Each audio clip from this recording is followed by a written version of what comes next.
Olá, sejam bem-vindos a mais um episódio aqui do Block Insider Cast, podcast do Block Trends, que é focado em cripto, finanças e tecnologia. Meu nome é Cauê Oliveira e dividindo essa tarefa aqui comigo, hoje eu tenho o Felipe Hermes. Como de costume, a gente traz grandes nomes aqui para bater esse papo com a gente no nosso podcast e hoje não vai ser diferente. Hoje a gente vai discutir aqui um dos anúncios que mais agitaram aí recentemente o mercado de cripto brasileiro, de Bitcoin principalmente, né? Que é a chegada da primeira empresa da Bolsa Brasileira a adotar o Bitcoin como ativo de reserva estratégica, algo que é, de fato, um divisor de águas aí dentro do nosso mercado. E para bater esse papo, a gente tem conosco aqui o Israel Salman, que é o fundador da Melius, e tem também o Diego Collin, aí um parceiro meu de conversas já há um bom tempo, que agora adota aí a posição de head de estratégia de Bitcoin na Melius também. Sejam bem-vindos aí, pessoal, ao Block Insider. Muito obrigado pelo convite aí, Cauê, Felipe, um prazer. Obrigado, Cauê e Felipe, pelo convite. A honra é toda nossa. Maravilha, o prazer é nosso. Acho que muito assunto para a gente falar e um assunto que vai gerar fofoca na Faria Lima, a gente já antecipa isso. E alguns estranhamentos entre o pessoal de cripto também, mas vai ser divertido. Aliás, cripto não, Bitcoin, né? Eu tenho sempre que me corrigir quando eu entro aqui nessas conversas, que a galera de Bitcoiner maximalista, igual o Diego, o Cauê, ficam nessa de que não pode falar cripto, tem que ser Bitcoin. E o Israel também, inclusive. Pronto, tô ferrado É hoje. minoria agora, Hermes. Ele fala essas coisas, mas ele também é do mesmo jeito. Encurralamos aí, Hermes. Mas eu vou ter que fazer o papel de bad cop, então. Por curiosidade, a primeira pergunta que eu tinha era mais ou menos nessa linha, né? Assim, a Melius entrou meio que nos holofotes aí do mundo Bitcoin, especificamente, né? Com esse anúncio da alocação em reserva estratégica e tal, posicionando a empresa aí uma das maiores do mundo, né? Eu estava até vendo uma lista, compartilhei essa lista no meu Twitter também, das maiores empresas de bolsa, né? Que tem capital aberto do mundo, e a Melius estava lá entre elas, então acho que foi um ponto interessante, porque era a única bandeirinha brasileira que eu via numa lista de série de empresas dos Estados Unidos, Canadá, Europa, etc. Então foi bem interessante, mas eu queria começar mesmo do início, não pela própria estratégia, mas pela visão de vocês, principalmente do Israel, que é o fundador da empresa, né? Como foi esse processo aí de red pill, né, que a gente costuma falar, como foi esse processo de cair na toca do coelho, de entender o Bitcoin até o momento de, poxa, por que não integrar dentro da empresa, por que não trazer essa visão aí de ser a primeira empresa da Bolsa Brasileira a ter o Bitcoin como reserva estratégica? Como foi esse processo aí para vocês, né? O Diego, eu Legal. já conversei, já tive essa oportunidade de fazer essa pergunta, inclusive para o pessoal que está acompanhando aqui no canal. Nós temos diversos episódios aqui de lives e podcasts com o Diego, então essa história já foi contada, mas eu queria saber de vocês, Rael. Boa. Cara, meu primeiro contato com o Bitcoin foi 2013, 2014. Uma pessoa do nosso time aqui, Melius, me apresentou e tentou explicar ali, né, o que ele estava vendo naquilo, por que era um negócio revolucionário, mas também não gastou tanta energia tentando convencer ninguém. Ele fez o papel dele de falar o que era e também fez o papel dele de se posicionar naquele período. Então, pô, foi a primeira vez que eu tive contato. Nessa época eu não cheguei a comprar nem nada. Se não me engano, a minha primeira compra foi 2017, 16 para 17. Mas eu ainda não entendia, sabe? Eu comprei muito por conta do frenesi especulativo mesmo, por conta da volatilidade, da oportunidade ali de ganhar um dinheiro em algo, quase como se fosse um gambling mesmo, né? Então eu não entendia muito bem, não tinha interesse de entender também, não estudava. Pô, paguei o preço, né? Porque fui virar um Bitcoiner de fato no ano passado. E ano passado, basicamente o que aconteceu, né? A Melius estava num momento aqui que a gente estava com muito caixa na empresa, pouco mais de 600 milhões, 650 milhões de caixa, e a gente não tinha destinação para esses recursos. Então a gente não queria fazer nenhum M&A, a gente também não queria acelerar o crescimento do business tradicional, porque no cenário de mercado atual, queimar caixa não seria muito inteligente, né, para crescer. E eu comecei a estudar uma série de coisas do que fazer, então, com essa montanha de dinheiro que a gente tinha no caixa aqui da companhia, né? Nesse mesmo período, eu comecei a fazer uma transição para eu sair da cadeira de CEO e ir para a cadeira de presidente do conselho. E o motivo era para eu realmente ter mais tempo para pensar na destinação desses recursos. E demorou um pouco, assim, para eu ter o conforto para propor esse movimento que nós estamos tentando realizar agora. Ao longo do ano de 2024, algumas coisas me deixaram muito entusiasmados com o Bitcoin, principalmente, né? Que duas coisas que eu posso citar aqui. Eu acho que o ano de 2024 ali marcado pelos ETFs nos Estados Unidos e pela ascensão do Trump, né? A iminência do Trump de ganhar a eleição, isso foi me deixando numa zona ali de um pouco mais de conforto para deixar de ser um Bitcoin, né, somente na física e olhar para isso dentro da companhia também. Eu já conhecia o Michael Saylor desde 2020. Só que como um bom empreendedor que está focado no seu negócio, na operação no dia a dia, você não para olhar de perto e entender o que está sendo feito. Assim, pouquíssimos fazem isso, né? E eu não fiz. Então eu achei loucura quando eu vi a primeira vez, lá em 2020, o que ele fez. E fiquei acompanhando, assim, mas sem nunca relacionar que, poxa, isso seria possível fazer algo igual aqui no Brasil com nossa empresa que já é listada. Então foi mais da metade do ano passado para o final do ano que veio essa acho que pode falar um pouco de coragem também, né? Porque como o Felipe já disse, a gente sabia que a gente seria muito criticado por uma parte grande do mercado. E começamos o movimento. O primeiro movimento, basicamente, foi uma aprovação de 10%, de uma aplicação, né, de 10% do nosso caixa em Bitcoin. E aí a gente não tem preço-alvo para esse negócio, a gente não tem horizonte de tempo também, a gente comprou para ficar com isso e reforçar o nosso balanço daqui para frente. E esse foi o primeiro passo, né, esses 10%. E o segundo passo mais recente foi uma convocação para uma assembleia que tem como objetivo, né, alterar o objeto social da companhia de forma que permita a gente ser um pouco mais agressivo, né, ser mais agressivo nessa estratégia Bitcoin, um pouco mais nos moldes lá da strategy. Então, esse que é o momento atual, ainda não tivemos essa aprovação em assembleia, estamos na expectativa aqui, né, que vai chegar em breve aí o dia da votação, e vamos ter que contar com o voto de pelo menos 50% dos nossos acionistas para conseguir passar esse tema. Então, para a gente realmente conseguir fazer o que a gente quer fazer, tem que ter uma aprovação substancial da base. Para a base que não concorda, né, ou não quer que vá votar contra ou que não vai votar, a gente está dando um direito que a gente chama de direito de recesso, né, que se for aprovado o tema, esses acionistas podem receber de volta o dinheiro deles no preço do valor patrimonial da ação, que é mais ou menos R$ 3,93. Então, esse que é o cenário atual aí.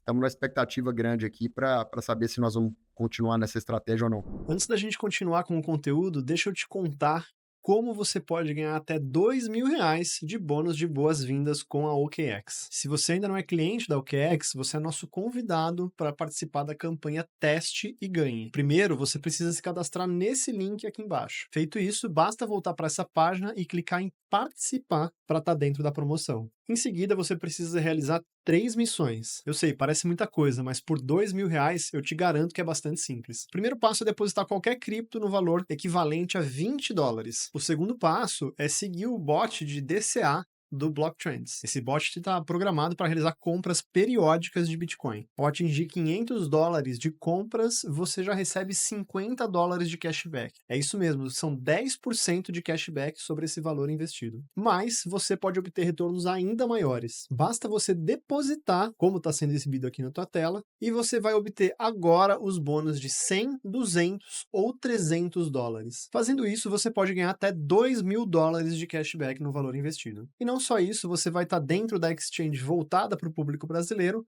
com maior segurança, robustez e liquidez do mercado nacional. Além, é claro, de ter o melhor atendimento do país, segundo o site Reclame Aqui. Essa é a sua oportunidade de ter ainda mais ganhos e estar protegido com a OKEx. Clique no link na descrição e saiba mais.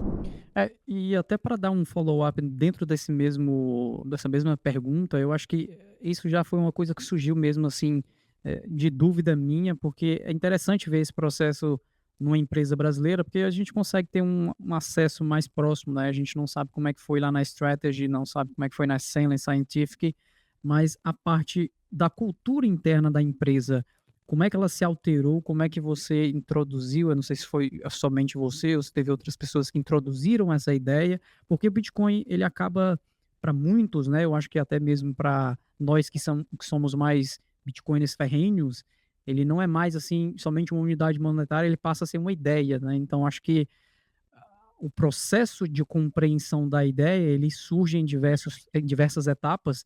Eu acho que para uma empresa, talvez até em mais etapas. Como foi esse processo? Como foram essas etapas de impactar a cultura interna da empresa? Os funcionários se envolveram, começaram a estudar Bitcoin também? As pessoas agora já são mais Bitcoiners ou ainda tem aquele receio de ser uma aposta arriscada? Boa. Não, essa pergunta é muito boa, né? E eu meio que já comecei a trabalhar nesse cenário, né? Quando eu decidi sair da cadeira de CEO no ano passado. Qual que é o nosso objetivo aqui, né? E já está sendo executado com o que a gente já tem hoje, né? De 10% do nosso caixa em Bitcoin. O time Melius, né? O time Melius ou o time das nossas subsidiárias, que a gente tem algumas empresas que a gente comprou, né? Nos últimos anos, eles continuam focados 100% na operação desses negócios. E nada muda. Então, para quem conhece o Melius aí ou nunca usou o Melius, vai continuar sendo o mesmo aplicativo, com o mesmo objetivo de dar cashback, descontos para os usuários nas maiores lojas online do Brasil. A gente vai continuar tendo um cartão de crédito, a gente vai continuar tendo uma conta digital. Nada muda. A operação segue sendo muito bem tocada pelo CEO agora, o Gabriel. E o meu objetivo, né, de trazer o Diego e criar essa área Bitcoin era justamente para a gente passar a mensagem do seguinte: olha, a gente tem esse negócio novo aqui, que é o Bitcoin, que a gente quer se tornar no principal objetivo da companhia, se a gente aprovar em assembleia, e o restante do time, as 220 pessoas de Melius, mais as outras 100 pessoas das outras empresas do grupo, continuam focadas em seus negócios, né? Então, a gente não fez esse papel de bitcoinização muito profundo no time Melius, em geral, né? No time como um todo. O que a gente fez, né, no início, eu comecei a fazer um pouco antes do Diego chegar, né? E eu, Diego, vou deixar você comentar já também sobre como é que foi essa entrada, começar a educar ali o top management, né? Que é o CEO novo, que assumiu um cargo novo, desafiador, CEO de companhia pública, e ao mesmo tempo tem que conviver com essa nova estratégia, né? Então foi esse papel de educação ali do Gabriel, né? Dos outros C-level aqui também da empresa. No início, todos eles ficam um pouco assustados assim com a grande mudança, né? Que a gente estava querendo propor. Mas são pessoas muito inteligentes, assim, então não demorou uma semana para eles entenderem exatamente o que a gente queria e por que fazia sentido fazer. Então, eles fizeram o seu próprio dever de casa, como qualquer Bitcoiner, né? E estudaram e hoje estão super embarcados aí nessa ideia. E o Diego veio um pouquinho depois disso, né? Não, e foi super legal, porque a turma já estava, assim, o Israel, ele capitaneou essa iniciativa muito bem e fez para fazer uma comparação, um paralelo, para ficar fácil para o mercado entender, o que seria mesmo o playbook do Saylor no Bitcoin for Corporations, né? Onde ele coloca uma tabela com prazos e com tempos e movimentos, onde quem deveria fazer o quê. E ali tem o papel do founder, do chairman, do champion, né? Do campeão da iniciativa. E o Israel fez um trabalho muito bom frente ao top management, o presidente da companhia, diretoria de produtos, diretoria de RI. E foi legal porque quando a gente começou a conversar, eles me passaram alguns materiais que nem eu tinha lido ainda, né? alguns materiais muito bons que ajudaram eles a entender o racional do Bitcoin, o racional da movimentação na direção, né, do Bitcoin como ativo estratégico. Então, muita gente pergunta se o Diego teve alguma função e o Israel já respondeu. Não, eu cheguei depois mais como uma função de suporte às questões mais específicas do Bitcoin e com essa função educacional tanto da companhia quanto dos acionistas e do mercado. Agora, para fazer contar um caso anedótico que o Cauê perguntava sobre a cultura, né, da Melius, e eu brinco com o Israel que somos sempre 3 pessoas a participar do podcast. Eu, ele e esse funcionário que falou para ele de Bitcoin lá no começo, em 2013, 2014. Esse caso é incrível, porque a Melius já era casa. Teve como um dos seus primeiros funcionários que chegou a ter participação na companhia, um cara que eu conhecia como um grande Bitcoiner, uma referência Bitcoiner desde 2000 e bolinha, 2013, 2014, acionista até hoje, e eu o conhecia como um Bitcoiner exímio, que ia nos encontros para desenvolvedores do Bitcoin, e quando a Melius anunciou a alocação dos 10%, ele me mandou mensagem dizendo, caramba, quem diria que a Melius... E o que você tem a ver com a Melius, né? Ele falou, você não vai acreditar. Eu trabalhava na Melius e a Melius, que sempre foi casa desse tipo de gente, comprou uma corretora cripto em 2021, né, Felipe? A Alter, então já tinha um know-how dentro de casa também de gestão dos bitcoins, operacionalização das compras dos bitcoins. Então, culturalmente, tem sido muito fácil. A gente tem recebido as nossas iniciativas internas aqui com muito bom grado, né? Nosso jornalzinho, nosso portal, nosso canal no Slack, todos eles com bastante aderência. Essa é uma questão interessante, né? A Melius é uma empresa do setor financeiro, né? Então, acaba sendo um pouco mais natural do que era o caso da própria Strategy, né? Que é uma empresa de inteligência para negócios e tal. Mas até tem uma pergunta sobre isso, mas eu queria deixar um pouco mais à frente e aproveitar esse gancho do Cauê de falar de cultura interna, né? A cultura interna da companhia é uma empresa de finanças, é uma empresa de tecnologia, então é natural que isso esteja um pouco dentro do escopo pelo menos de curiosidade do management, de boa parte dos funcionários, né? De saber como é que é esse negócio, nova tecnologia. Mas para o acionista e para o tipo de acionista brasileiro, dos 4 a 5 milhões de pessoas que estão na Bolsa brasileira, vai pairar, pelo menos por um tempinho, uma dificuldade de entender para onde é que a Melius está indo, né? Como é que eu vou enxergar a Melius? Eu vou enxergar um modelo de negócio tradicional que eu comprei no IPO ou que eu estou comprando depois, ou se eu estou comprando uma empresa que vai fazer tesouraria de Bitcoin. Como é que vai ficar essa visão? Como é que vocês pretendem comunicar, né? Eu acho até que é um trabalho do Diego de comunicar isso para o investidor, de ter esse processo de educação, mas passar um pouco dessa visão de cultura externa, né? Até fazendo um pouco esse paralelo do Cauê, porque é importante educar o mercado, e acho que um outro ponto interessante de finalizar até a minha pergunta é que quando o Saylor fez a decisão de começar a comprar Bitcoin, ele não só estava num mercado muito mais líquido, como é o mercado americano, mas ele estava num mercado em que não existia, por exemplo, uma opção de ETF. Não existia até ano passado o ETF de Bitcoin. E aí, nesse ponto, por uns 2 ou 3 anos, o Saylor justificava, ou era justificado por muita gente que gostava do trabalho, acompanhava, como uma opção para que fundos de pensão ou investidores institucionais comprassem Bitcoin através da bolsa.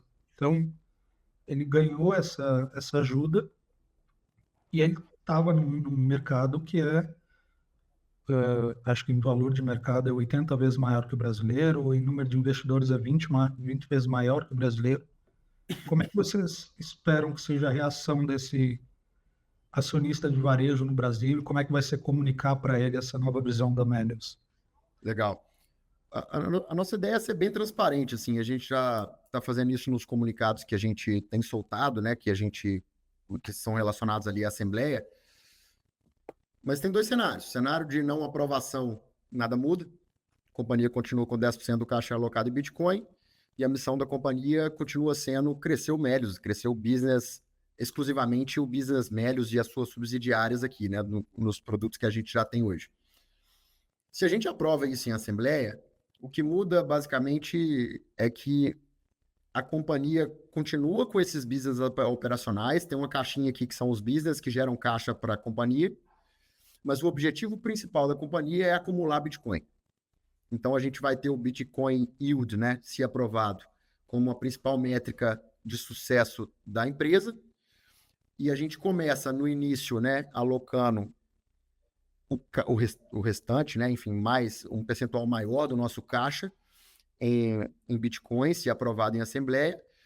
E a gente também começa, né, como segundo passo, a colocar as futuras gerações de caixa, né, a cada trimestre a gente consegue ir colocando um pouco mais ali, já fazendo um Bitcoin Yield positivo, né? E fora isso, né, o mercado de capitais brasileiro, te respondendo, Felipe, é um mercado até bem desenvolvido, né? Obviamente que não chega perto do que tem os Estados Unidos em termos de volume, mas em termos de instrumentos financeiros aqui no mercado de capitais brasileiro, ele é bem munido, assim. O Melius fez o IPO em 2020, né, em novembro de 2020, em pouco mais de... Em cerca de 8 meses ali, nossa ação se multiplicou quase por 10 vezes e o nosso volume, né, ficou bem alto, assim, negociado, né?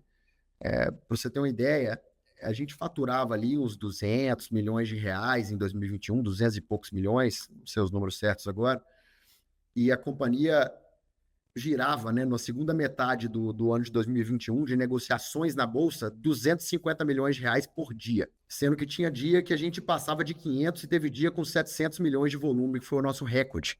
700 milhões de volume é top 5 nacional de negociação, mesmo numa companhia muito pequena na época, que não tinha nenhum Bitcoin no balanço.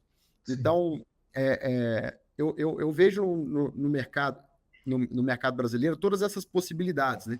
Uma outra coisa que aconteceu quando a nossa ação se multiplicou é que a gente fez um follow-on, né? A gente fez um aumento de capital de quase 1,2 bilhão de reais que nós captamos, pouco mais de 8 meses depois do IPO, né? Que a gente já tinha levantado 600 milhões de reais. Obviamente, era um cenário de taxa de juros muito baixa, era muito mais fácil de captar, mas os instrumentos estão aqui e os players estão aqui, internacionais e locais. Eu acho que cabe a nós envelopar aqui o que nós estamos oferecendo para ele nessa nova estratégia e fazer o trabalho de sempre, né? De fazer, enfim, muita conversa com o investidor para explicar a tese, etc., e tentar trazer o máximo de pessoas para o barco. Não satisfeitos com o 5º lugar, a gente vai buscar o primeiro agora. É claro que é uma brincadeira, não há nenhum compromisso, nenhuma meta nossa quanto à liquidez, mas serve para quebrar o gelo para uma forma simples, que o Felipe me convida a dizer, do mercado enxergar a Melius, ou o grupo Cash3. Aliás, um dos benefícios que a gente tem que o Saylor não tem, né? O nosso ticker é Cash3, muito mais apropriado. Isso ele não pode clamar. Mas uma forma de enxergar a Melius é como um recorte de 3 coisas. O fluxo de caixa da operação, que gerou 50 milhões de EBITDA no ano passado, o que é 5 vezes mais do que na época do IPO, diga-se de passagem, quando ela declarou 10 milhões no mesmo período. Aliás, crescemos a receita 4 vezes no período também, 100 milhões quando do IPO, 360 milhões no passado. Então essa operação tem um valor, tem um valuation, tem um múltiplo, tem uma forma de ser vista. Eventualmente, né, se aprovado em Assembleia, a tesouraria em Bitcoin terá a sua própria caixinha, uma espécie de reserva nossa.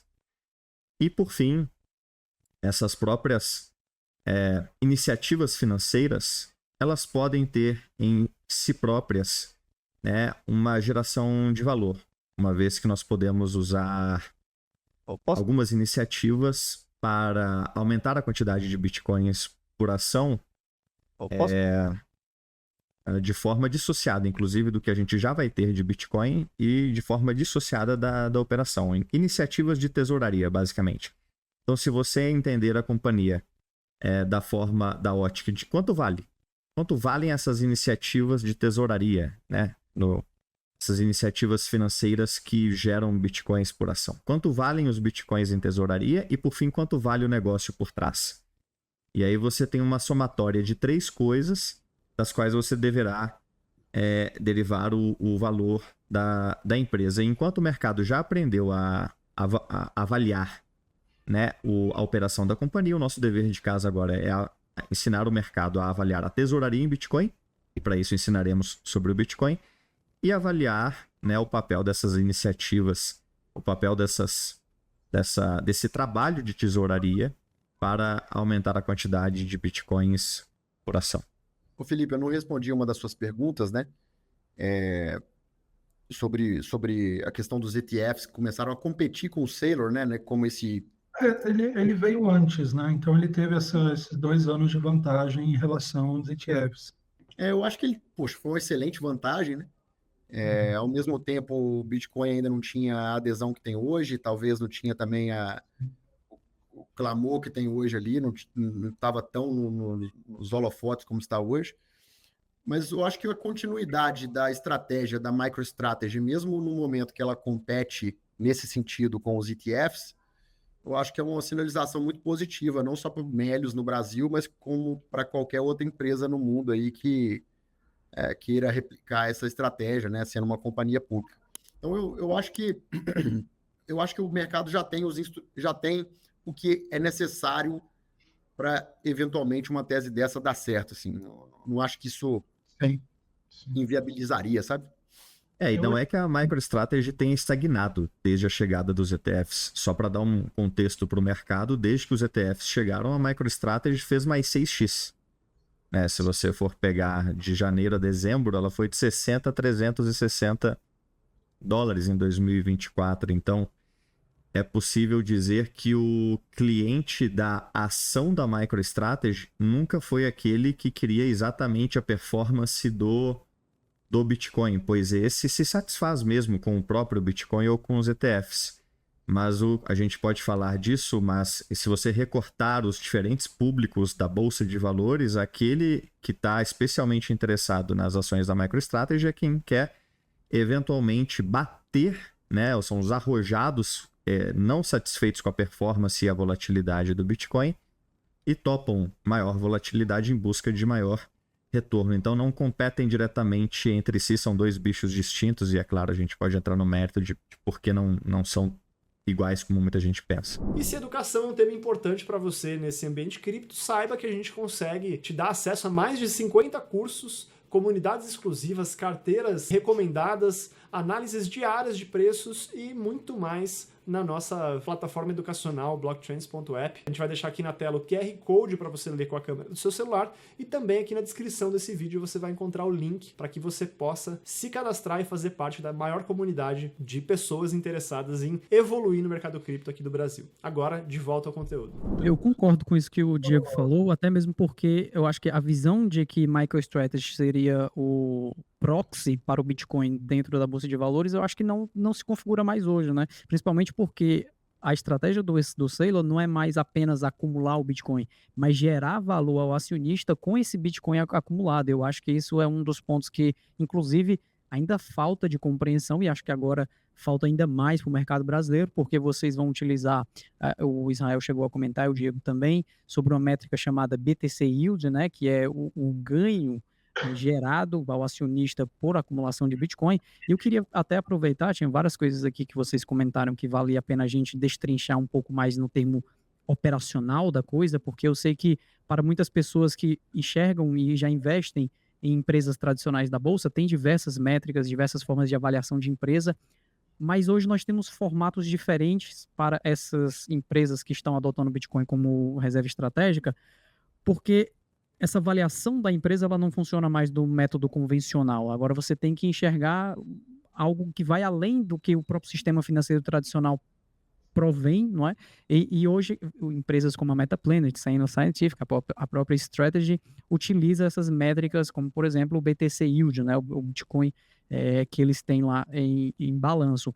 vocês estão utilizando já o BTC Yield no balanço de vocês? Vocês vão passar a utilizar? E até para aproveitar aqui um espaço para vocês explicarem aí para o pessoal o que é a chegada dessa nova métrica de desempenho, o que vai impactar na avaliação da Melius como empresa, tendo esse novo tipo de formato de enxergar a companhia. Complementando um pouco do Cauê, eu acho que uma das vantagens que a MicroStrategy apresentou e que faz ela superar muito o Bitcoin, né, é que ela garante ao investidor de varejo que ele tem acesso a uma capacidade de capitalização de uma empresa listada.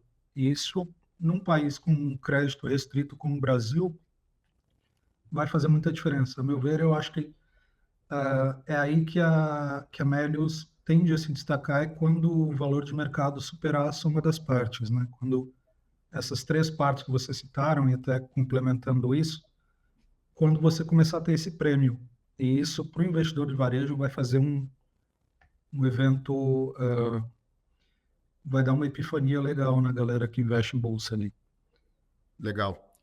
Só pegando um gancho da última fala do Cauê, né? Ele falou, pô, uma coisa é comprar ali um Bitcoin, né? Você comprou um Bitcoin diretamente. Outra coisa é você comprar uma ação de MicroStrategy que pode ser que cada ação tenha um Bitcoin, né? Vamos supor que cada ação também tem um Bitcoin atrelado a ela hoje. Quem comprou o Bitcoin diretamente, daqui a 15 anos, ou 1 ano, ou 2 anos, ou 5 anos, vai continuar tendo o mesmo Bitcoin. Excelente, né? Acreditamos no Bitcoin e achamos que o Bitcoin vai se valorizar. O acionista de MicroStrategy, não necessariamente. Porque se a métrica principal dele é o Bitcoin Yield, de acumular mais Bitcoins por ação, pode ser que daqui a X anos, o número de Bitcoins que você vai ter, em vez de vai ser 1.3, 1.4, 2.5. Então, isso somente a MicroStrategy e outras empresas listadas que estão fazendo essa estratégia conseguem entregar. O Bitcoin não consegue entregar isso, né? Então é bom fazer essa divisão. E é uma pergunta extremamente comum para quem entende pouco da tese, assim. Escuto isso bastante. Sobre o Bitcoin Yield, a gente não usa ainda, Cauê, porque a gente ainda não aprovou a estratégia. E como a gente já comprou os 10%, que era o máximo que a gente conseguiria comprar, não pretende comprar mais antes de uma eventual aprovação, então a gente não faz sentido usar o Bitcoin Yield hoje. Mas o documento que a gente anexou na convocação da Assembleia, né, que a gente explica um pouco mais do que a gente quer fazer, lá a gente fala muito sobre o Bitcoin Yield e como que faria sentido utilizá-lo assim num futuro que nós já aprovamos isso, né, em Assembleia.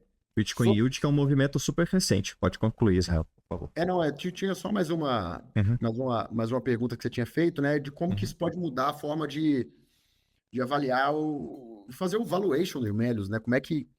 E essa é uma excelente pergunta, né, que eu não tenho a resposta, e talvez se tivesse também não poderia falar, mas é um negócio novo, não existe no Brasil, existe fora, não sabemos como é que isso vai ser precificado aqui, mas eu acho que a missão da empresa tem que estar muito clara e a gente tem que percorrer ali, entregar as métricas, enfim, entregar o Bitcoin Yield que a gente vai correr atrás.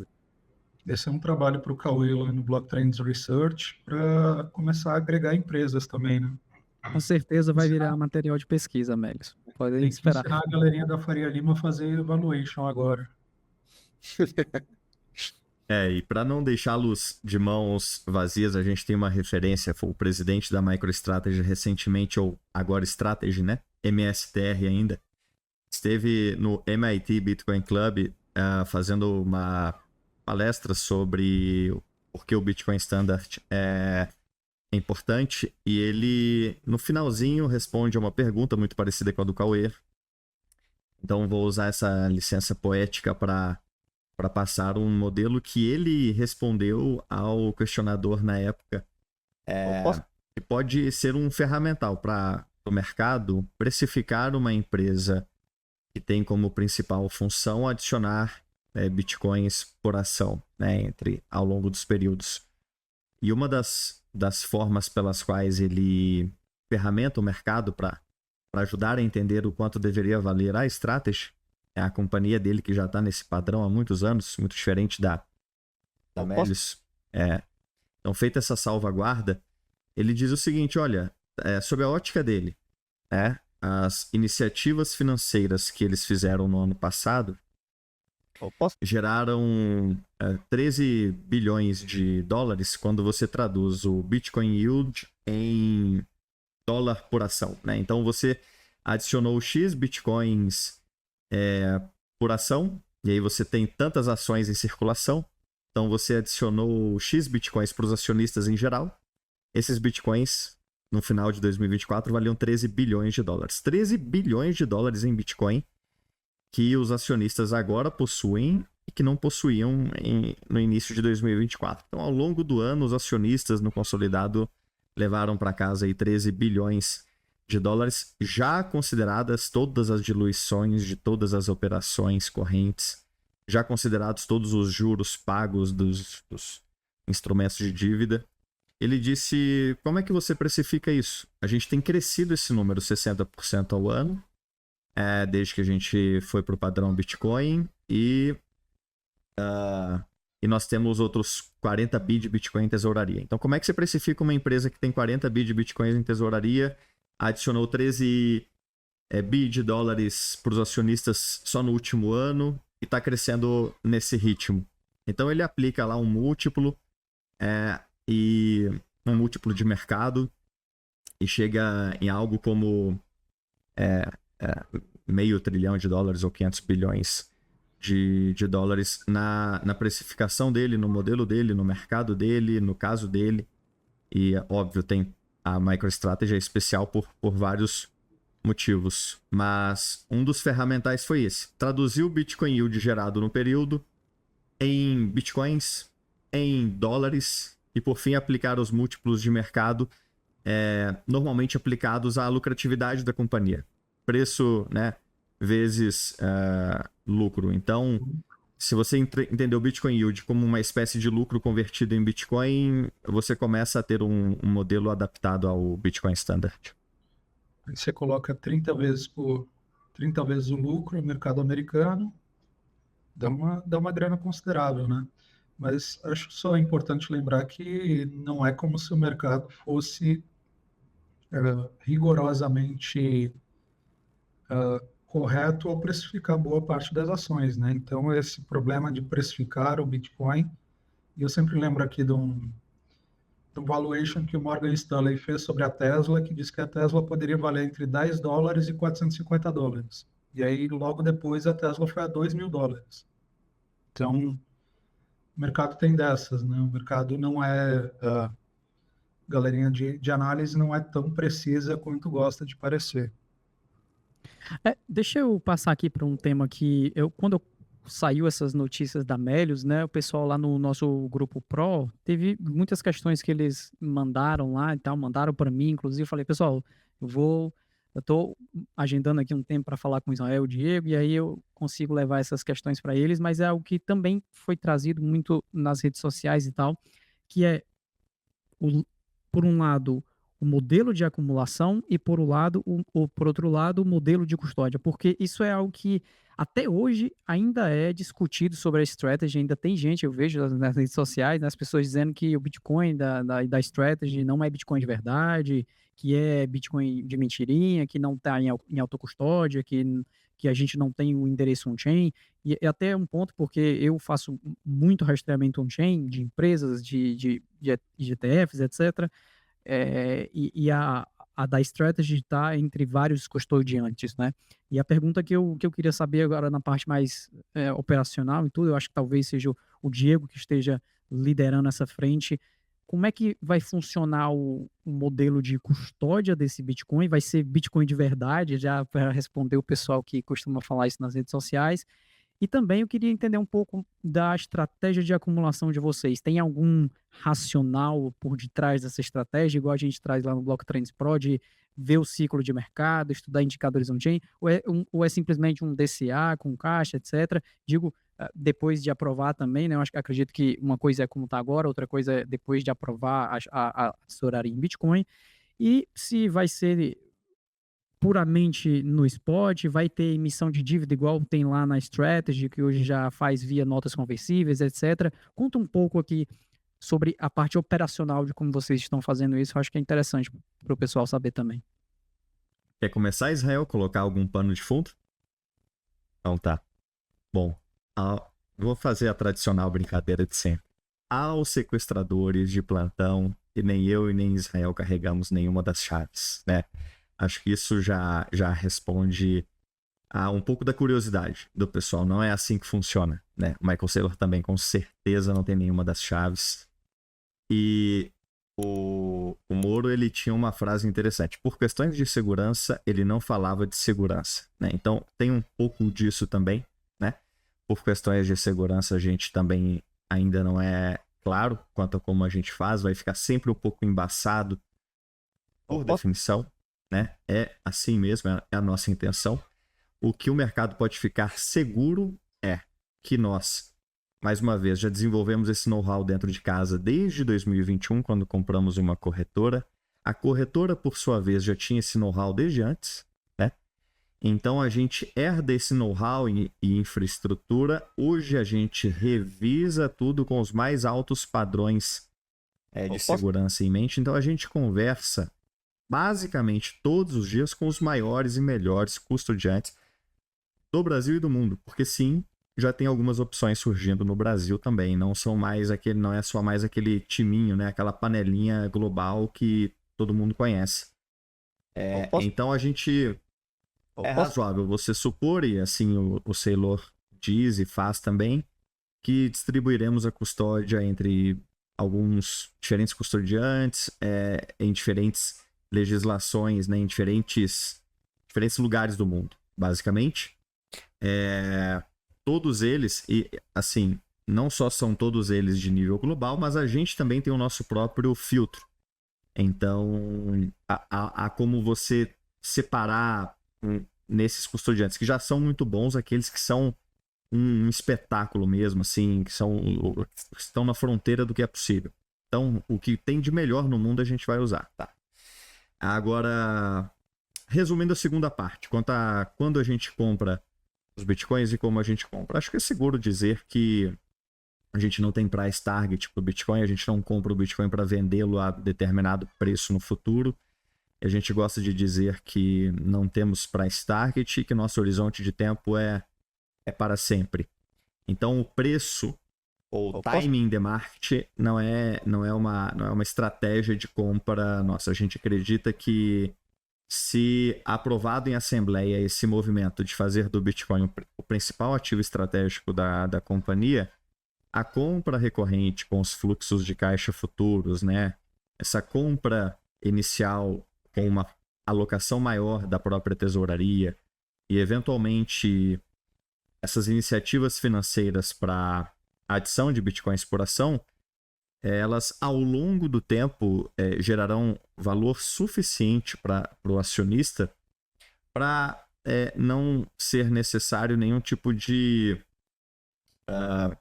leitura do mercado no que diz respeito a se estamos no fundo, se estamos no topo, porque pela nossa experiência, né, na pessoa física, pelos nossos estudos do mercado, tentar adivinhar topos e fundos costuma ser trágico, e a gente não está aqui para brincar com o dinheiro do acionista, a gente está aqui para gerar valor por longo prazo, e se eventualmente aprovada essa mudança, maximizaremos o valor para o acionista, comprando o Bitcoin dentro do que a gente já discutiu aqui, sempre que possível, né? Não é... Eventualmente, nós não temos price target para o Bitcoin, mas obviamente nós somos otimistas, né, com o Bitcoin. Então, acreditamos que é uma boa estratégia de longo prazo seguir dessa forma. Olá, se você chegou até aqui, saiba que provavelmente você está dentro dos 1% dos brasileiros que entendem conceitos básicos sobre criptomoedas. Sim, Há pelo menos 4 milhões de brasileiros que negociam cripto atualmente. Mas diferente de você, a maior parte deles não dedica tempo ou estudo para aprender mais sobre fundamentos, análises e outros conceitos essenciais como aplicações ligadas a criptoativos. Por isso mesmo, queremos te convidar a fazer parte de uma exchange que se preocupa verdadeiramente em te fornecer as ferramentas para colocar em prática tudo aquilo que você aprende sobre cripto. A OKX é uma exchange que transaciona 31 bilhões de reais diariamente em termos de volume global, o que é superior ao volume da B3, a Bolsa Brasileira. Tudo isso com segurança e principalmente um excelente atendimento ao cliente. A OKX é a exchange que figura em primeiro lugar no ranking em termos de atendimento ao cliente em sites de suporte ao consumidor como o Reclame Aqui. Uma ferramenta que você não pode se dar conta da importância até realmente precisar dela. Com uma experiência do usuário simples e opções avançadas de trading, a exchange é a pedida certa para você que busca liquidez e segurança para realizar suas operações. Clique no link abaixo e abra sua conta para conferir. Eu acho que um ponto até que eu estava comentando esses dias, que eu torço pela estratégia da Melius, por essa adoção não só por causa do Bitcoin, mas por uma questão cultural do mercado brasileiro, né? O mercado brasileiro está repleto dessa galera guru de finanças falando em renda passiva, em tenha seus dividendos aqui. E, honestamente, isso é um pouco coisa de certo ponto, é coisa de país pobre, assim. Você vê muito valor na renda que está caindo na sua conta, mas não consegue avaliar o patrimônio, o crescimento que você tem do seu patrimônio ali, né? Não tem uma Amazon da vida que está preocupada em gerar caixa e esse caixa virar valor para o acionista. E aí você tem bizarrices do tipo no Brasil, como uma seguradora que distribui dividendo com, enfim, gera caixa e distribui dividendo, não é um negócio que funciona muito. Nos Estados Unidos o Buffett ficou rico desse jeito, né? Então acumulando floating do mercado de seguros, e eu torço muito para que mude um pouco essa visão de dividendo, de eu preciso ter aquele tanto de valor para me aposentar e receber um saláriozinho, que a gente tem que focar em mais agregar patrimônio e construir riqueza a longo prazo, né? Isso é um ponto positivo dessa visão do padrão Bitcoin que a Amélia está trazendo para o Brasil. Mas um ponto que eu queria trazer aqui também é a respeito da visão dos players, né? A gente tem 2 grandes players pelos quais o investidor acessa o mercado de capitais brasileiro, que é a XP e BTG. E, invariavelmente, quando você vai adotar uma estratégia, ou se vocês forem adotar uma estratégia que envolva, além da geração própria de caixa, captar recursos, seja via debêntures conversíveis, seja um follow-on, seja outros instrumentos, vai depender boa parte desses players de entrada, né? E queria entender o que vocês conseguem conversar ou comentar da visão que esses players estão tendo em relação à decisão da Melius, né? O que vocês poderiam compartilhar? Legal. Tanto o BTG quanto o Itaú já tem suas áreas, no caso deles, cripto, né? Não somente áreas Bitcoin. Então, isso já mostra um pouco do momento, assim, para os grandes bancos brasileiros, né? Que eu acho que deixaram deixaram de não olhar, né? O óbvio, né? O que está acontecendo. No caso do BTG, né? Conheço bem o Portilho lá, né? Que é o head da mesa ali o CEO da Mint, né? O head da Mint ali, a parte de cripto do banco. E o Portilho é um entusiasta, né? Do modelo da MicroStrategy também, gosta muito do que o Saylor tem feito. Almoçou com o Saylor quando ele esteve aqui no Brasil, né? Junto com o Esteves e o Salute também, CEO do banco. Então ele conhece muito, entende e ficou super feliz assim, com o nosso movimento também, assim como você ficou, Felipe. Ele acha que isso pode ser algo bem bacana aqui para o mercado brasileiro. Nós temos relacionamentos com praticamente todos os bancos de investimento aqui, né? O BTG, por exemplo, foi o líder do nosso follow-on. enquanto o Itaú foi o líder do nosso IPO.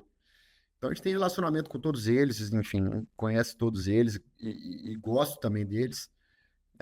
Mas em momento oportuno, né, chegada a hora, se chegada a hora, com certeza conversaremos com todos.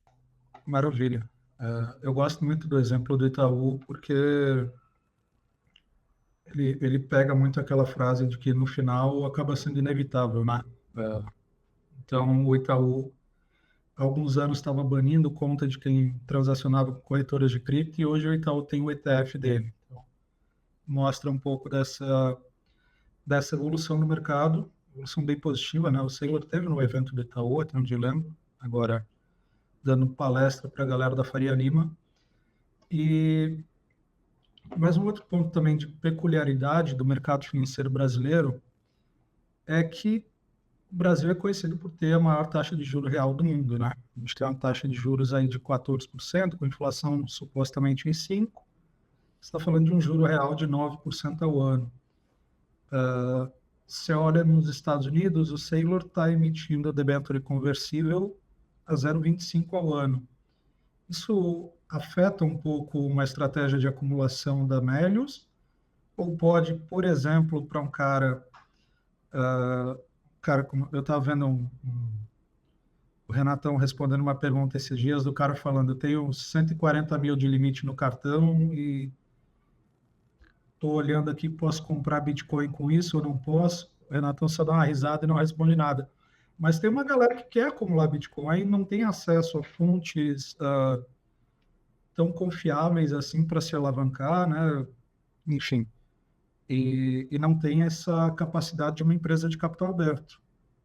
E aí, como é que vocês veem isso primeiro do custo, né, de captação, do custo de capital da própria empresa, que você tem que remunerar, e possibilidade de ser uma vantagem para o cara que quer fazer essa aposta a longo prazo do Bitcoin e capturar um pouco desse prêmio usando também uma estrutura de uma empresa de capital aberto. Boa. Fala-se muito dos convertible bonds do Saylor, né, que, enfim, são um 0% de juros ali. Só que não se fala muito sobre o big picture desse negócio, né, porque não tem almoço grátis, né, Felipe? Uhum. Quem compra esses bonds está tendo o retorno vindo de algum outro lugar. Seja na opcionalidade do Bitcoin estar acima do valor de conversão quando chegar a hora, seja por conta de hedges ali de delta, né, que o pessoal faz no mercado à vista ou no mercado de opções, que tem os prêmios dos melhores da Bolsa Americana. Então, assim, eles não recebem juros, mas eles recebem vol. E com a vol eles conseguem ter um retorno talvez até melhor do que teriam com juros. Agora, se isso vai funcionar muito bem aqui no Brasil, acho que a lógica tem que ser a mesma. Se vai ter apetite ou não, quando a gente for para o mercado, nós vamos acabar descobrindo, Felipe. Mas eu acho que só queria dar essa pincelada maior ali sobre... Tem retorno, né? Não é nos juros, mas tem um retorno vindo de outro lugar. Não, e por favor, não use o cartão de crédito para comprar Bitcoin. Acho que isso é seguro dizer. Se você tem 140 mil de crédito no cartão de crédito, cara, parabéns. Sinta-se um privilegiado, mas tem formas mais inteligentes Tem muita gente que vê a strategy como uma forma de você alavancar no Bitcoin sem correr o risco de receber uma chamada de margem e ter que colocar mais capital. E uma forma de alavancar no Bitcoin é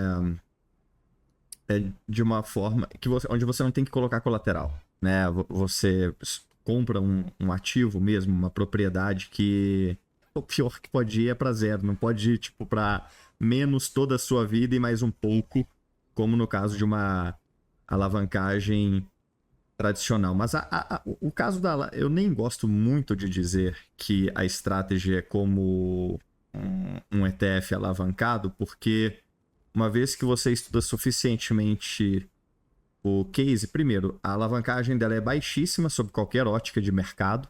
Então, a média do S&P 500 tem a mesma quantidade de patrimônio líquido de dívida. Tem X de net assets e X de dívida. A MicroStrategy tem o que 25% do patrimônio dela, ela tem de dívida. Então, ela tem 40 bi de patrimônio contra 8 de dívida. A média do S&P 500 é 40 bi de patrimônio e 40 bi de dívida. Então, já é muito menos. E se você for olhar sob outras óticas, o endividamento da MicroStrategy continua baixo. Então, não é que ela está assim alavancada até o nariz. Sob qualquer ótica, ela está muito menos alavancada do que as companhias com as quais você está acostumado. E por fim, o retorno dela para além do Bitcoin tem uma origem muito óbvia. E não é só uma alavancagem financeira. Ela tem... como o Israel falou, quem compra a dívida que ela emite, ela já emitiu 8 bi de dívida para comprar os bitcoins que ela tem hoje. Quem compra essa dívida dela está deixando na mesa uma parte da performance do Bitcoin. O Bitcoin entrega lá 60% de CAGR, 70% de retorno médio por ano. E quem compra a dívida os instrumentos da MicroStrategy no geral, as ações preferenciais, as dívidas conversíveis, está comprando uma espécie de Bitcoin recortado. Um Bitcoin com não tanto retorno, um Bitcoin com não tanta volatilidade. Bitcoin de toda forma, mas com volatilidade e retorno ajustado para diferentes perfis de investidores. Então, todas essas pessoas que compram todos esses produtos que a MicroStrategy vende estão comprando uma espécie de Bitcoin recortado. Agora, o retorno que elas estão abrindo mão, a volatilidade que elas não estão recebendo, tem que ir para algum lugar, né? E esse lugar é a ação da MicroStrategy. Então, o acionista da MicroStrategy recebe todo o excesso de retorno e volatilidade que o comprador da dívida dela, que o comprador das ações preferenciais dela, não quiseram, né? Então, ou não puderam por algum motivo. Então, Investidor tradicional, como fundo de pensão, por exemplo, ele não pode simplesmente comprar Bitcoin. Então, tem essa opção. esse prêmio de liquidez, né? Tem o chamado prêmio da substituição também.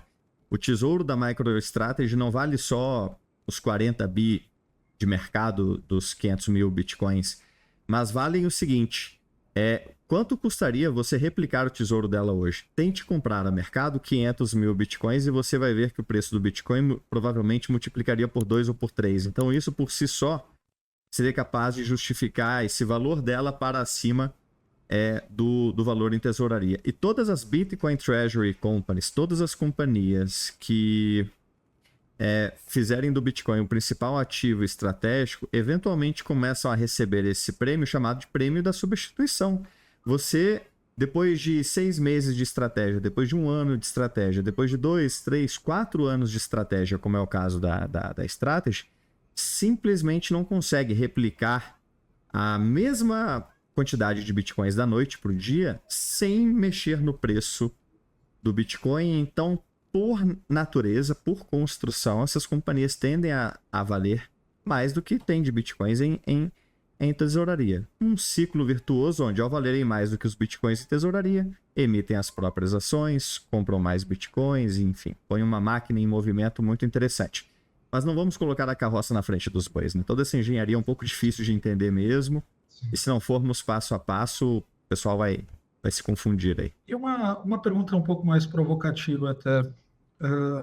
Por que vocês foram os primeiros no Brasil? Por que não surgiu antes uma ideia? Sei que a gente teve alguns IPOs ali nos anos 2000, 2021. Teve muita empresa de tecnologia também que fez IPO.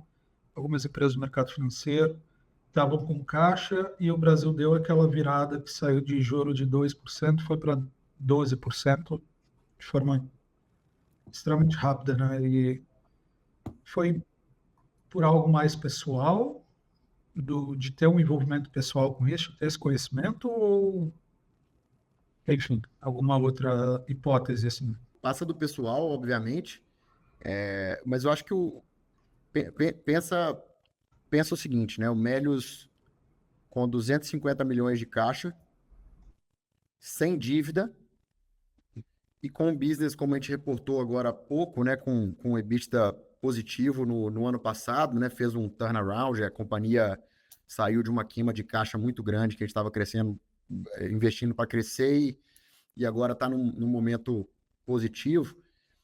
Então, uma companhia que gera caixa, que tem muito caixa e que não tem dívidas, que é uma característica que, se a gente pegar esses players que você citou, Felipe, talvez poucos tenham.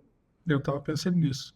Poucos têm, assim. Então, é quase que um alinhamento de astros aqui mesmo, né? Para fazer sentido para alguém, tem que ter tudo isso. Mas eu acho que, principalmente, tem que ter um acionista de referência com algum poder para trafegar esse negócio perante outros acionistas e conselho. E aí, poxa, eu acho que entra a parte pessoal, que é o meu caso. Então, eu sou o maior acionista hoje, eu sou um entusiasta, sou um maximalista na física pô, veio a calhar de também ter um veículo público que eu fundei em 2011 com essas condições que eu acabei de mencionar aqui, né? Eu acho que tudo isso daí, eu acho que ajuda nessa coragem aí que a gente teve.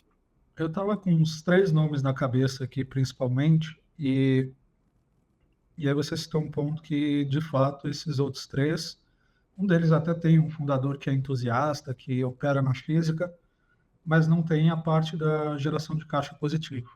Tem muito caixa, fez um IPO relevante ali em 2021, se eu não me engano, mas não tem essa parte de ter um modelo de negócio já bem definido. Então, Tá fadado a ser a próxima Tesla, né?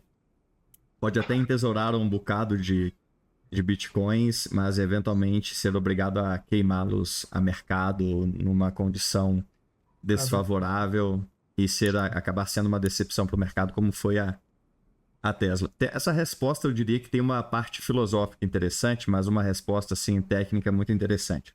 A parte filosófica é o seguinte: o livro que o Israel escreveu chama-se Empreender é a Arte de se Lascar Todos os Dias e Não Desistir, o que poderia ser um livro escrito por qualquer bitcoiner com 3, 4, 5 anos de casa que segurou esse ativo. Então, assim, o Bitcoin é difícil, né? O default do Bitcoin é andar para o lado e para baixo. Ele entrega uma performance extraordinária em períodos curtíssimos e explosivos. É esse o racional de por que o lump sum, que é a compra imediata do que você queria em Bitcoin, normalmente superar por uma larga margem o próprio DCA, né? Porque na hora que ele rompe, você tem que estar posicionado. E se você estava ali praticando o DCA, deixando ou tentando fazer um timing de mercado, se lascou. Se você perder, é aquilo, nos últimos 10 anos, se em cada um dos anos você tirar acho que top 2 melhores dias, o Bitcoin vai de uma performance extraordinária para uma performance negativa. É extraordinária a concentração dos retornos no Bitcoin. Então, essa é a parte anedótica, né? Quer dizer, a Melius está acostumada a ser foi a primeira startup da Bolsa. A Melius passou por um turnaround recente, então mostrou uma espécie de resiliência em lidar com adversidades e situações difíceis do mercado. Não é enfrentar o novo, a novidade, a volatilidade não é nenhuma novidade para a companhia. A resposta oficial, no entanto, técnica, que a gente usa em alguns documentos internos e o mercado usa também para analisar a strategy, mas que serve para a Melius também, é o seguinte: tem que ser listado em bolsa, isso aí a gente já falou, não vou me ressaltar, mas tem que ter um balanço sólido, de novo, é o que o Felipe falou, a gente tem caixa, a gente tem uma geração de caixa positiva, mas não pode ser uma empresa monopolista. Tá? Tem muita companhia que está listada em bolsa, tem balanço forte, tem geração de caixa, mas ela tem uma posição de monopólio boa demais para você querer flertar com o novo, né? Ou tentar o novo. Imagine da ótica de um diretor ou de um conselheiro de uma companhia monopolista. pense aí, não vou dizer nomes, mas pense aí em bancos ou varejistas que tem uma posição tão extraordinária que não tem incentivo absolutamente nenhum para buscar uma solução. Ela não tem problema, então a solução, ela nunca vai enxergar nenhum tipo de solução, né? Agora imagine que ela não é uma monopolista, mas ela tem um balanço forte, tem capital aberto, tem geração de caixa, não é monopolista, mas ela não tem um CEO on board com conhecimentos necessários. Aí o cara não está completamente comprometido, ele ainda não vê a diferença de Bitcoin para cripto, ele ainda acha que é tudo um grande experimento e é tudo mais ou menos a mesma coisa. Ele ainda acha que tem ali, pode dar certo, pode não dar, vou botar só um pouquinho ali, 1 ou 2%. Não tem como você tornar o Bitcoin o principal ativo estratégico se você não tiver essa convicção. E por fim, mesmo que você tenha essa convicção, tenha o balanço forte, não seja monopolista, tenha geração de caixa, seja de capital aberto, você pode não ter participação acionária relevante. Aí não adianta. Você está convicto, você tem tudo mais, mas você não consegue movimentar o board, o conselho, fazer como Israel fez, que é de convencer todo mundo e ter condição de direcionar esse Titanic. Então, somatória dessas coisas nos traz para Melius. Perfeito. Acho que a gente tem por volta de 400 empresas listadas no Brasil, né? 370 por aí. Se aplicar esses filtros que você falou, de fato, a gente vai ter 3 ou 4 opções. Se colocar a parte de caixa sólido, positivo, modelo de negócio, vai cair para 2 ou 3 opções. Então, está muito bem explicado por que a Melius foi pioneira nesse mercado, né? E, novamente, eu acho que pessoal de análise dos bancos, de corretoras, vai demorar um pouquinho a entender o modelo, mas vai ser um modelo que, a meu ver, ele pode ter um impacto muito grande além da própria companhia, né? Dessa visão, que é uma visão que faz total sentido para boa parte do mundo, mas que o brasileiro ainda rejeita, que é essa divisão entre fluxo de caixa, né, o fluxo da sua renda e o patrimônio que você está gerando. Então, em qualquer lugar do mundo, geração de patrimônio é mais importante. No Brasil, até talvez por essa isenção de imposto sobre dividendo, a gente acaba privilegiando e criando esse mito de vou ter aquela rendazinha extra no mês, renda passiva, né, um conceito que eu particularmente não gosto, mas tomara que haja uma mudança considerável no Brasil em relação a isso, e que essa mudança venha de um aspecto positivo, como é o caso da Melius, e não de algo negativo, como uma taxação de dividendos igual a Haddad quer criar, né? Então, vamos tentar mudar o mercado positivamente, por exemplos positivos, né? Sem dúvida. Você pode argumentar que um sintoma do dinheiro ruim, acho que eu posso citar o nome porque é um elogio, né? Uma das grandes surpresas do mercado recentemente foi o Fábio Holder, né? Antigo. Fábio Holder caminhar na direção do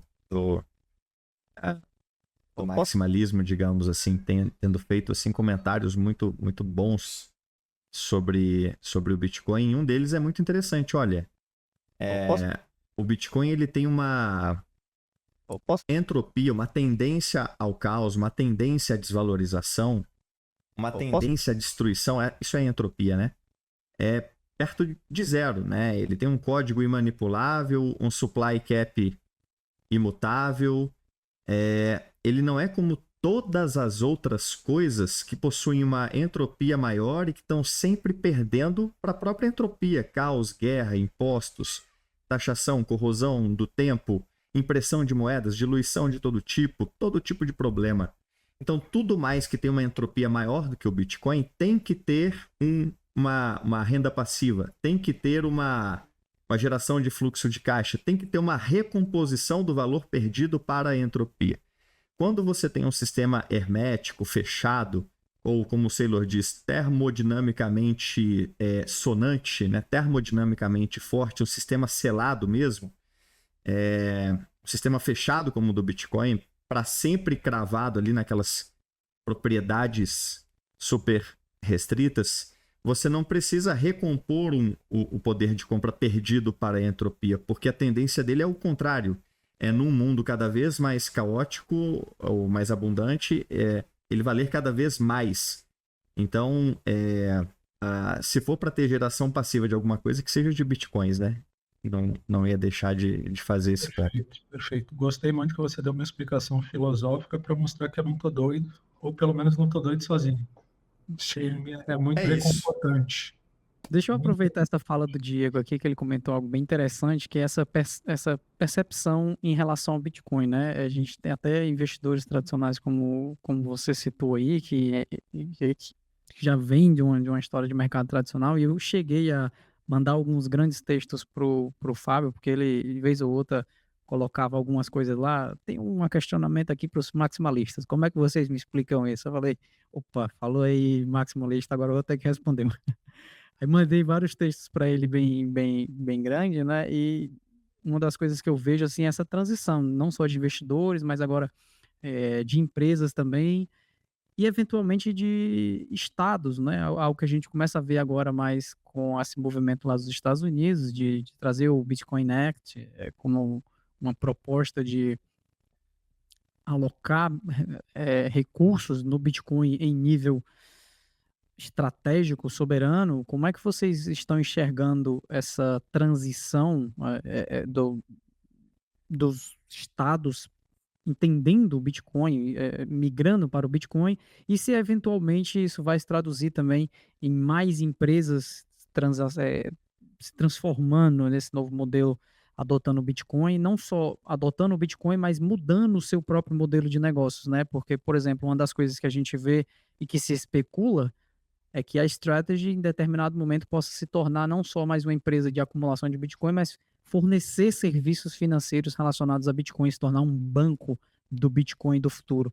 Como é que vocês estão enxergando e como é que vocês estão se posicionando nessa dinâmica de, eventualmente, estados virando Bitcoiners, eventualmente empresas virando Bitcoin, o sistema financeiro virando para o Bitcoin? Como é que a Melo se posiciona nisso tudo e o que é de planos para o futuro, para como vocês posicionarão aí a Melius nos próximos anos? Eu acho que pode ser uma resposta de encerramento aqui para o nosso podcast. Não, vou fazer uma brincadeira aqui que poxa, espera pelo menos a gente aprovar em assembleia e fazer os nossos primeiros movimentos, né? Antes dos governos chegarem na nossa frente e outras instituições também. Mas eu tô vendo com muito entusiasmo, tá, Cauê? E isso fez parte dos estudos do ano passado. Então, eu acompanhei tudo isso acontecendo, e isso foi me deixando cada vez mais animado. E eu tô usando a palavra coragem aqui, mais corajoso também. Então, eu acho que me parece algo irreversível, principalmente no momento em que teremos mais 3 anos e meio de governo americano pró-Bitcoin, né? Então me parece um time muito bom aqui para a gente ver, de fato, outras empresas, seja, enfim, fora do Brasil ou aqui no Brasil também, seguindo os nossos passos. E eu, de verdade, torço para que isso aconteça. Mas, de novo, só espero que a gente comece um pouco antes disso tudo aí, começar a acelerar. Muito bom. Passo das palavras do Israel às minhas, deixemos a votação ocorrer primeiro, mas como eu detesto deixar as pessoas de mão abanando, um framework que eu gosto, que eu acho interessante para entender as Bitcoin Treasury Companies, e estou pensando aqui na Strategy, na MetaPlanet, não necessariamente na Melius, porque, de novo, tem toda a votação ainda para vir, e uma série de passos e incertezas até lá. Mas essas companhias que se adiantaram a tornar o Bitcoin o principal ativo estratégico da companhia e executar iniciativas financeiras para aumentar a quantidade de Bitcoins por ação podem ser interpretadas de uma forma fácil para você que não é financista, para você que não é do mercado de capitais, não entende essa terminologia, mas é um usuário comum aí do mercado, uma pessoa normal. Você pode pensar nas Bitcoin Treasury Companies como uma espécie de funds do dinheiro. Funds. Facebook, Amazon, Netflix, Google. Essas companhias que fizeram com a internet algo extraordinário, que usaram, né, como uma plataforma global para vender serviços de informação no mundo inteiro, né, a um custo marginal baixinho, e, portanto, com uma lucratividade enorme, né? Quer dizer, elas tinham a internet como plataforma para atuar no mundo inteiro, um benefício que as instituições financeiras nunca tiveram, Porque dinheiro nunca foi global, dinheiro nunca foi nativo da internet.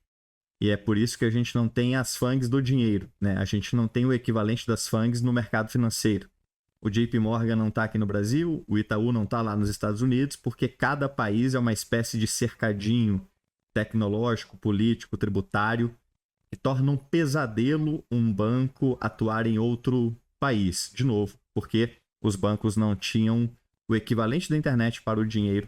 Surge o Bitcoin e agora há esse equivalente, essa plataforma global para oferecimento de serviços financeiros no mundo todo por um custo marginal mais baixo. Então, as Bitcoin Treasury Companies estão se posicionando para fazerem com o Bitcoin ou com o dinheiro o que as FANGs fizeram com a internet.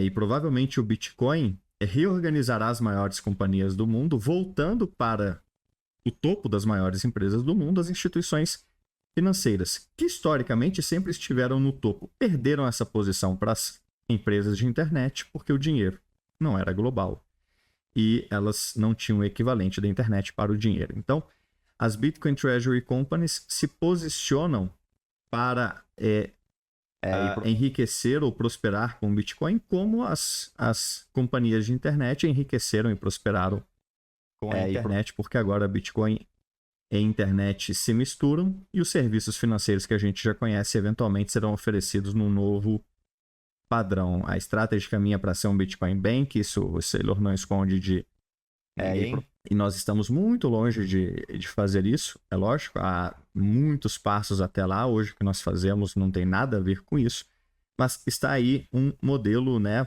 um framework, uma mentalidade para ajudar as pessoas a entenderem. Talvez isso vá clicar em um ou outro o potencial do que essas companhias estão fazendo. Perfeito.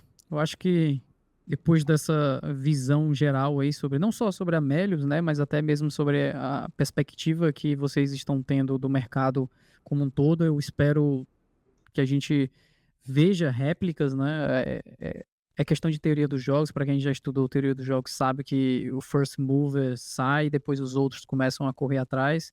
Então eu acho que esse movimento da Melius de fato pode ter começado a plantar uma sementinha da dúvida e do questionamento dentro da cabeça de outros CEOs e outras empresas no Brasil. Eu acho que a gente eventualmente poderá ver também outras empresas adotando esse tipo de modelo e vai ser bem interessante.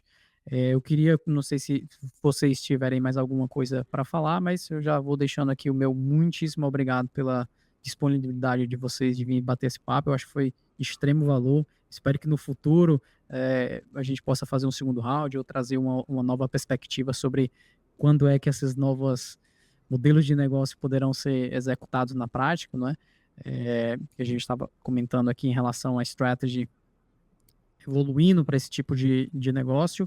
E eu acho que a gente vai pagar para ver, pode-se assim dizer, como é que isso vai se desenvolver nos próximos 5, 10 anos. Eu estou otimista, mas sou suspeito para falar. Alguém que tem o paper do Satoshi aqui na parede é meio suspeito para falar o quanto é otimista, mas se vocês tiverem mais alguma coisa para falar ou algo que a gente não comentou e gostariam de deixar também aqui para o nosso público, caso não, a gente vai caminhando para o encerramento. Acho que só agradecimentos aí pela oportunidade da gente vir aqui. Já tem tempo que a gente estava tentando marcar, né? Fico feliz que deu certo. Gostei muito do papo. Que seja o primeiro de muitos. E eu acho que o último recado é lembrando aí para aqueles que são nossos acionistas, né? Sejam eles que são a favor ou contra, né? Ou os contra a estratégia, que a votação ela já pode ser feita, né? E os votos serão contabilizados com o corte lá do dia 6 de maio. Então, se você concorda com a estratégia, estamos nessa mesma visão. Aos que não concordam, né, tem o direito ali de votar negativo e, eventualmente, pedir um direito de recesso, né, vender suas ações. Muito bom. Só agradecer também ao Felipe, ao Cauê, mais uma vez, pelo convite. A Block Trends é uma grande referência nossa para os bitcoiners de conteúdo, de isenção. E como mensagem final, dizer que o mundo já viu a mudança padrão monetário global anteriormente. Nós fomos do ouro para o petrodólar e toda mudança de padrão tem o seu recorte de vencedores, né? A mudança mais recente tornou os grandes bancos americanos os grandes campeões dessa mudança, reciclando os lucros do petróleo na dívida americana que esses bancos, como primary dealers ou negociadores primários, eram os únicos capazes de operar e coletar as taxas ali do processo, as taxas da reciclagem de um padrão antigo no padrão novo. E é possível, né, que o mundo esteja mais uma vez passando por essa mudança de padrão e caminhando do petrodólar para o padrão Bitcoin. Só o tempo dirá, mas a verdade é que se assim for, e se assim estiver acontecendo, quem serão os grandes vencedores? Quem reciclará, né, a dívida americana no padrão Bitcoin? Quem serão os grandes vencedores? E deixo essa provocação, sugerindo, óbvio, que são as Bitcoin Treasury Companies, e agradecendo ao Felipe e ao Cauê pelo espaço e pela oportunidade. Quem quiser nos procurar, Melius Oficial no Twitter, o Israel também está lá no Twitter, como Israel Salmen, Diego Collin no Twitter. A gente está super à disposição aí para conversarmos sobre o Bitcoin, sobre a Melius, sobre a estratégia, sobre a proposta e sobre tudo mais relacionado. Maravilha. Queria agradecer o papo, dizer que é muito bom estar vendo, acho que essa primeira mudança que a gente pode ter na humanidade de um padrão monetário de forma pacífica e próspera, né? Eu acho que é o contrário das outras vezes em que a gente se viu obrigado a fazer essas mudanças. Dessa vez a gente vê com uma visão muito mais positiva e é muito bacana estar aqui podendo trocar essa ideia com vocês. Mencionar também que a gente vai deixar o link no link da descrição, todas as redes sociais para o pessoal trocar ideia com vocês também mais à frente. E é isso. Muito obrigado pela presença de vocês. Maravilha. Muitíssimo obrigado e muito obrigado também a você que esteve nos assistindo. Não se esqueça que nós estamos produzindo esse tipo de conteúdo aqui todas as semanas, então aproveita, se inscreve aqui no canal do Block Trends, deixa o seu like e se você tiver dúvidas aí pro Israel ou pro Diego, manda aqui nos comentários e a gente tenta encaminhar aqui para eles e responder vocês aí também nos comentários, tá? Muito obrigado e a gente se vê no próximo conteúdo aqui do Block Trends. Tchau!